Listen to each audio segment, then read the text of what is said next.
Numbers के ऊपर काम करने के लिए एक्सेल के इस लेक्चर में नंबर्स के रिलेटेड कुछ इंपॉर्टेंट और यूजफुल फंक्शन सीखने वाले जो daily office work, data entry, statistic और कैलकुलेशन में बहुत ज़्यादा यूज़ होते हैं। हम डिफरेंट टाइप के नंबर्स के रिलेटेड फंक्शंस कवर करेंगे और ये तमाम फंक्शंस एक्सेल में प्रोफेशनल लेवल कैलकुलेशन के लिए भी यूज़ किए जाते हैं। तो स्टार्ट करते हैं कन्वर्ट फंक्शन से। कन्वर्ट फंक्शन को यूज़ किया जाता है एक यूनिट से दूसरी यूनिट में डेटा को और नंबर्स को कन्वर्ट करने में। जैसे यहाँ पे मेरे पास कुछ डेटा आ रहा है सेंटीमीटर में, मान ले मुझे इसे कन्वर्ट करना है इंचज़ में, तो इसके लिए हम यहाँ पे कन्वर्ट फंक्शन को यूज़ कर सकते हैं। इसका एग्जांपल देख लेते हैं। तो equals to convert bracket start, और सबसे पहले ये नंबर मांग रहा है तो नंबर मीन्स डेटा, तो हम यहाँ पे वो डेटा सेलेक्ट करेंगे जो हमें कन्वर्ट करना है, तो ये डेटा सेलेक्ट करेंगे, फिर कोमा। नेक्स्ट यहाँ पे पूछा जा रहा है फ्रॉम यूनिट, ये डेटा किस यूनिट में आ रही है। बहुत सारे टाइप के यहाँ पे आपको यूनिट्स दिए जाते हैं, तो आप इनमें से वो यूनिट जिस यूनिट में ये डेटा आ रही होगी वो सिलेक्ट करेंगे। फिलहाल इस केस में सेंटीमीटर है, तो हम डबल कोट्स लगा के CM सेंटीमीटर टाइप करेंगे और फिर डबल कोट्स यहाँ पे क्लोज, फिर वापस कोमा। नेक्स्ट यहाँ पे पूछा जा रहा है कि यहाँ पे जो सेंटीमीटर में आपने डेटा दिया है ये किस यूनिट में आपको कन्वर्ट करना है, टू विच यूनिट।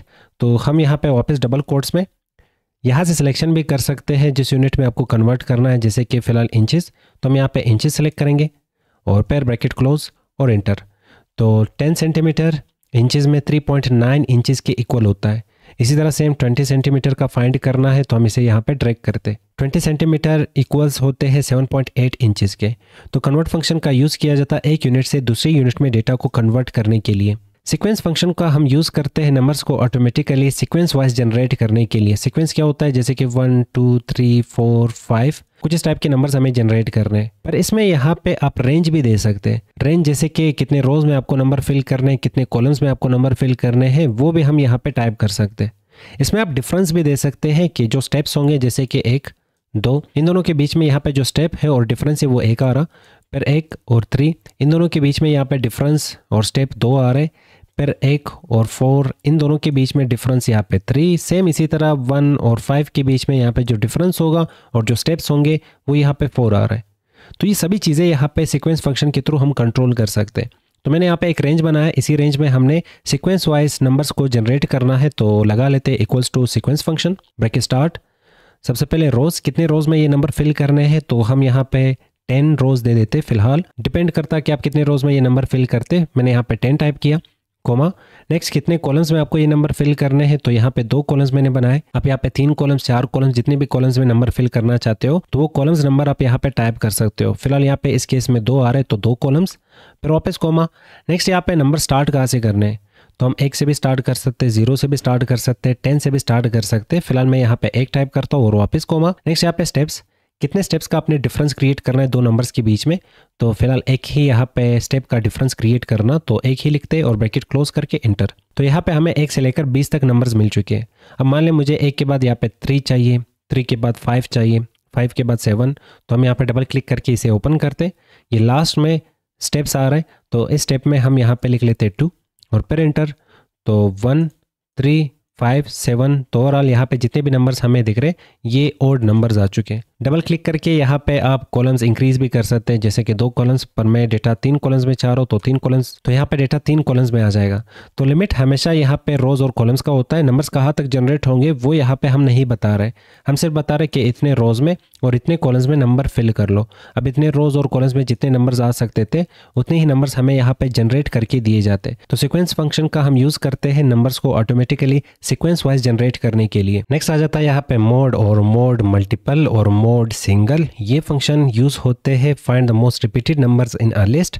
तो इस लिस्ट में कोई भी रिपीटेड नंबर फाइंड करने के लिए हम इसी फंक्शन का यूज करते हैं। जैसे यहाँ पे हेडिंग में कहा जा रहा है रिपीटेड नंबर फाइंड करके दे दो, तो हम यहाँ पे इक्वल्स टू MODE मोड और ब्रैकेट स्टार्ट करने के बाद नंबर्स मांगे जा रहे हैं, तो हमने यहाँ पे इसे पूरा डेटा दे देना है कुछ इस टाइप का, और जैसे इंटर करेंगे तो इस रेंज में और इस डेटा में, इस रेफरेंस में सबसे ज़्यादा रिपीट होने वाला नंबर 10 है। तो 10 इस वक्त यहाँ पे 1 2 3 4 5 6 7 और 8 टाइम्स यहाँ पे 10 आ रहा है।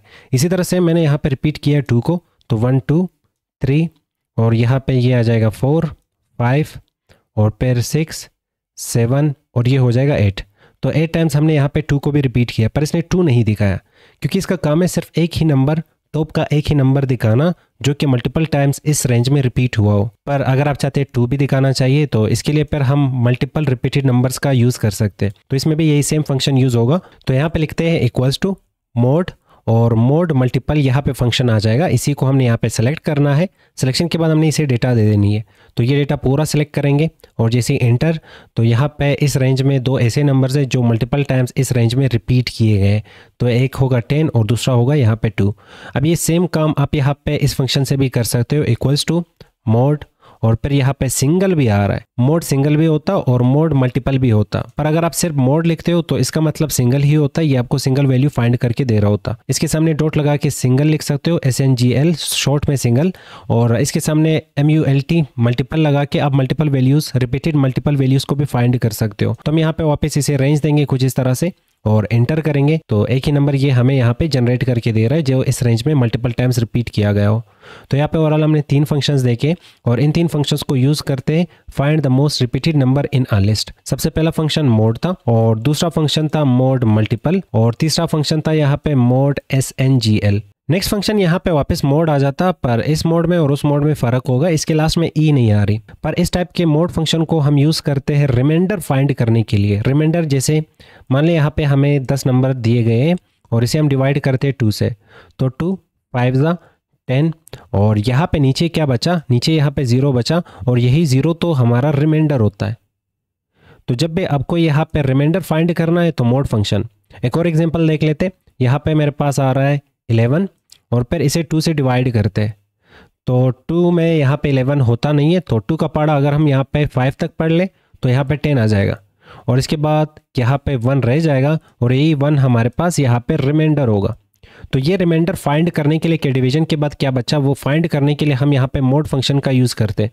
तो equals to MOD bracket start, और हमने यहाँ पे सबसे पहले नंबर दे देना है, तो यहाँ पे नंबर, फिर कोमा, नेक्स्ट यहाँ पे डिवाइज़र दे देना है। डिवाइज़र मीन कि किस पे आपने ये नंबर डिवाइड करना है, तो यहाँ पे 2 टाइप करते। ऊपर देख लो यहाँ पे हेडिंग में भी कहा जा रहा है नंबर और डिवाइडेड बाय 2, तो नंबर आ रहा है 12 डिवाइडेड बाय 2। इसका आंसर हमें चाहिए और क्या रिमाइंडर रहेगा। इंटर करते तो यहाँ पे अगर 12 है और 12 2 पे डिवाइड करोगे तो ये पूरा पूरा यहाँ पे डिवाइड हो जाएगा। पर मान लें यहाँ पे मैं 13 लिख लेता हूँ और इंटर करूँगा, तो 13 अगर डिवाइड करोगे 2 पे तो इसका रिमाइंडर यहाँ पे रह जाएगा 1। इसी तरह वापस 14 भी पूरा डिवाइड हो सकता है। अगर हम यहाँ पे 2 लिख लेते इंटर, तो 2 भी इस पे पूरा डिवाइड हो सकता है। मैं यहाँ पे लिख लेता हूँ 3, और 3 में यहाँ पे वापस हमारा रिमाइंडर 1 रहेगा। तो जब भी आपको रिमाइंडर फाइंड करना है कि डिवीजन के बाद क्या बचा, तो इसके लिए हम यहाँ पे मोड फंक्शन का यूज़ कर सकते हैं। नेक्स्ट फंक्शन आ जाता है यहाँ पे मीडियन नाम का। तो find the mid value between 2 numbers. 2 numbers के बीच में मिडल वैल्यू फाइंड करने के लिए हम मीडियन फंक्शन का यूज़ करते हैं। मीडियन फंक्शन दरमियान का नंबर निकालने के लिए खुद का कैलकुलेशन भी परफॉर्म करता। जैसे यहाँ पे मेरे पास 2 नंबर्स हैं, नंबर 1 और नंबर 2, और इसका मुझे मिडिल नंबर फाइंड करना है। तो 10 और 20 का मिडिल नंबर 15 होगा, तो इक्वल्स टू, और हमने यहाँ पे एक नंबर इसे दे देना है और फिर कोमा, यहाँ पे दूसरा नंबर इसे देंगे और इसके बाद इंटर। तो हमें कहा जा रहा है कि इन दोनों नंबर्स के बीच का और जो मिडिल नंबर है वो 15 रहेगा। जैसे यहाँ पे 1 आ रहा है और यहाँ पे 3, 1 और 3 का मिडिल नंबर 2 रहेगा। सेम इसी तरह यहाँ पे मीडियन फंक्शन काम करता। यहाँ पे एक और एग्जांपल देख लेते हैं। 4 नंबर्स आ रहा है, इन 4 नंबर्स का हमें मीडियम नंबर फाइंड करना है। तो इसके लिए इक्वल्स टू, सबसे पहला नंबर 2 आ रहा है, फिर कोमा, दूसरा नंबर 4 आ रहा है, फिर कोमा, तीसरा नंबर 6 आ रहा है, फिर कोमा, लास्ट नंबर यहाँ पे 8 आ रहा है, और इसके बाद ब्रैकेट क्लोज करके इंटर करते। तो ये हमें कह रहा है कि 2 और 8 के बीच में जो मिडल नंबर है वो यहाँ पे 5 रहेगा। अब इसने किया क्या, यहाँ पे 2 इसी तरह सेम रखा, और फिर जो 8 है 8 को लास्ट में रखा, और जो दरमियान के यहाँ पे जो 2 वैल्यूज़ है ये 2 वैल्यूज़ इसने जमा कर लिए। इन दोनों को अगर जमा कर लो, ऐड कर लो, तो यहाँ पे 10 आंसर आ जाता। फिर यही सेम 10 को डिवाइड कर लो 2 पे, तो आंसर में हमें यहाँ पे 5 मिल जाएगा, और वही आंसर हमें यहाँ पे इसने दिखाया। मीडियन फंक्शन का हम यूज़ करते हैं 2 नंबर्स के बीच की वैल्यू और मिडिल वैल्यू फाइंड करने के लिए। एक्सेल में नंबर्स में अगर डेसिमल वैल्यूज़ हमें मिल जाता या डेसिमल पॉइंट वाले नंबर्स हमें मिल जाते, तो उसके साथ काम करने के लिए 3 टाइप के फंक्शंस हम यूज़ कर सकते हैं, राउंड, फ्लोर और सीलिंग। यहाँ पे कुछ डेटा आ रहा है और इसमें डेसिमल पॉइंट्स आ रहा है। इन डेसिमल पॉइंट्स को कैसे दिखाना है उसके लिए ये 3 फंक्शंस हमारा हेल्प करेंगे। सबसे पहले यहाँ पे राउंड फंक्शन, तो इक्वल्स टू राउंड और फिर ब्रैकेट स्टार्ट, यहाँ पे नंबर और वो डेटा हमें इसे दे देना है जिसमें डेसिमल पॉइंट आ रहे हो, जैसे कि इस केस में यहाँ पे ये नंबर, और इसके बाद कोमा यूज़ करते। नेक्स्ट यहाँ पे नंबर ऑफ डिजिट्स मांगे जा रहे हैं कि कितने डिजिट्स आपको पॉइंट के बाद दिखाने। फिलहाल मुझे यहाँ पे 0 दिखाने, और फिर ब्रैकेट क्लोज करके इंटर करते। अब यहाँ पे हमें 100 दिखाया जा रहा है, इसने वैल्यू को यहाँ पे राउंड अप कर लिया और बाकी डेटा के लिए इसे यहाँ पे ड्रैग करते। यहाँ पे हमें 99 दिख रहा है, यहाँ पे भी हमें सिर्फ और सिर्फ 99 दिख रहा है। तो यहाँ पे 100 क्यों, यहाँ पे 99 क्यों दिखाया जा रहा, तो इसके लिए यहाँ पे कुछ रूल फॉलो करता। राउंड कह रहा है कि पॉइंट के बाद अगर मुझे 0, 1, 2, 3, 4 इन नंबर में से कोई भी नंबर मिल जाता तो मैं इक्वल्स टू इसे 0 काउंट करता हूँ। पर अगर 4 के ऊपर 5, 6, 7, 8 और 9 अगर इनमें से पॉइंट के बाद कोई भी वैल्यू मिल जाएगी तो इसे इक्वल्स टू 1 काउंट किया जाएगा। यही रूल्स यहाँ पे राउंड फंक्शन फॉलो करता। जैसे यहाँ पे इस केस में यहाँ पे 9 दिखा इसे, तो इसने 9 को इक्वल्स टू 1 काउंट किया और यहाँ पे ये 9 इक्वल्स टू 1 और वो ऐड किया गया इस 99 में और 100 बन चुका है। यहाँ पे इसने पॉइंट के बाद देखा कि वैल्यू यहाँ पे 5 से कम आ रही है तो इसे 0 के इक्वल काउंट किया गया, सिर्फ आपको 99 दिखाया जा रहा है यहाँ पे। और सेम इसी तरह यहाँ पे 1, तो 1 को भी 0 के इक्वल और यहाँ पे सिर्फ और सिर्फ हमें 99 दिखाया जा रहा। अब मान लें मैं यहाँ पे डेटा चेंज करता हूँ, यहाँ पे जो हमारे पास नंबर है इसमें मैं टाइप करता हूँ 5, पॉइंट के बाद 5 आ रहा है फिर भी हमें 100 दिखाया जा रहा। और अगर हम यहाँ पे 5, 6, 7 या इसमें से कोई भी नंबर टाइप करते, जैसे कि 6 मैंने यहाँ पे टाइप कर लिया तो यहाँ पे 6 भी इक्वल्स टू 1 होता है। पर मान लें यहाँ पे 5 से वैल्यू जैसी नीचे चली जाएगी, जैसे कि 4 एंटर, तो यहाँ पे 4, 3, 2, 1 और 0 को इक्वल्स टू 0 काउंट किया जा रहा है। अब राउंड फंक्शन सिर्फ और सिर्फ यहाँ पे राउंड करने में आपका हेल्प नहीं करता। अगर आप पॉइंट के बाद 2 वैल्यूज 3 वैल्यूज जितनी भी दिखाना चाहते हो उसके लिए भी राउंड फंक्शन का यूज कर सकते हैं। डबल क्लिक करके इसे ओपन करेंगे तो मैंने कहा यहाँ पे आप टोटल ओवरऑल इस डेटा को राउंड अप कर लो। मुझे यहाँ पे डेसिमल के बाद वैल्यू नहीं चाहिए, तो ये अपना यहाँ पे फार्मूला लगा के वैल्यूज को यहाँ पे राउंड कर रहा है। पर मान ली यहाँ पे मैं 2 लिखता हूँ, 2 मीन्स के इस डेटा में डेसिमल पॉइंट्स आ रहे हैं, वो डेसिमल पॉइंट सिर्फ और सिर्फ हमें 2 दिखाने। इंटर करते, फिलहाल यहाँ पे डेसिमल पॉइंट 1 ही आ रहा है तो 1 ही यहाँ पे दिखाया जा रहा और बाकी डेटा के लिए यहाँ पे इसे ट्रैक करते। यहाँ पे मल्टीपल पॉइंट्स के बाद वैल्यूज आ रहे थे तो इनमें से सिर्फ और सिर्फ यहाँ पे हमें 2 वैल्यूज दिखाए जा रहे हैं। तो कुछ इस तरह से ये राउंड फंक्शन काम कर रहा होता। नेक्स्ट यहाँ पे आ जाता है फ्लोर, और फ्लोर जैसे जमीन, और यहाँ पे अगर पॉइंट के बाद जो वैल्यूज आ रहे हैं आप इसे इग्नोर करना चाहते, चाहे वो वैल्यू 0 हो चाहे वो वैल्यू 9 हो, इनमें से कोई भी वैल्यू आप उसे 0 के इक्वल काउंट करना चाहते, तो यहाँ पे फ्लोर फंक्शन सिर्फ आपको नॉन डेसिमल वैल्यू दिखा देगा और बाकी का जो डेटा है वो डिलीट कर लेता है। तो यहाँ पे equals to floor bracket start, तो आप सिर्फ फ्लोर लिख लो या तो फिर फ्लोर मैथ लिख लो, दोनों का काम सेम होगा। मैथ में आपको यहाँ पे मल्टीपल टाइप के पैरामीटर्स का ऑप्शन मिल जाता। फिलहाल यहाँ पे इसे डेटा दे देते हैं और इंटर करेंगे, तो इसने यहाँ पे 4 को इक्वल्स टू 0 मान लिया। अगर मान ले मैं यहाँ पे 4 को एडिट कर लेता हूँ और यहाँ पे हम 9 टाइप करते हैं, इंटर, तो और कर ले, अब भी हमें यहाँ पे 99 दिख रहा है क्योंकि फ्लोर यहाँ पे पॉइंट के बाद जो भी वैल्यूज है उसे 0 के इक्वल काउंट कर रहा। पर राउंड फंक्शन भी यहाँ पे हमें 99 दिखा रहा है क्योंकि हमने राउंड फंक्शन में कहा कि डेसिमल के बाद हमें 2 वैल्यूज चाहिए, 2 वैल्यूज दिखाने हैं, तो इसलिए यहाँ पे ये 2 वैल्यूज दिखाने की कोशिश कर रहा। पर अगर 0 करते तो जाहिर है ये 9 इसमें ऐड होकर आपको सिर्फ 100 दिखाया जाएगा और यहाँ पे वैल्यूज राउंड हो जाएंगे। अब बाकी डेटा के लिए इसे हम यहाँ पे ड्रैग करते, तो सभी में ये यहाँ पे पॉइंट के बाद जो वैल्यूज है उसे 0 के इक्वल काउंट कर रहा है। तो जब भी आप पॉइंट के बाद वैल्यूज को इग्नोर करना चाहते हो, चाहे वो वैल्यू छोटी हो या बड़ी हो, तो फ्लोर फंक्शन। नेक्स्ट यहाँ पे सीलिंग फंक्शन, और ये फ्लोर का बिल्कुल अपोजिट होता है। तो ये अगर ज़मीन है तो ये छत रहेगा और इक्वल्स टू सीलिंग, और सीलिंग आप सेलेक्ट कर ले या तो फिर सीलिंग मैथ सेलेक्ट कर ले, इसमें आपको ऑप्शन ज़्यादा मिल जाते हैं। और हम यहाँ पे वापस इसे डेटा सेलेक्ट करके देंगे और इंटर करेंगे।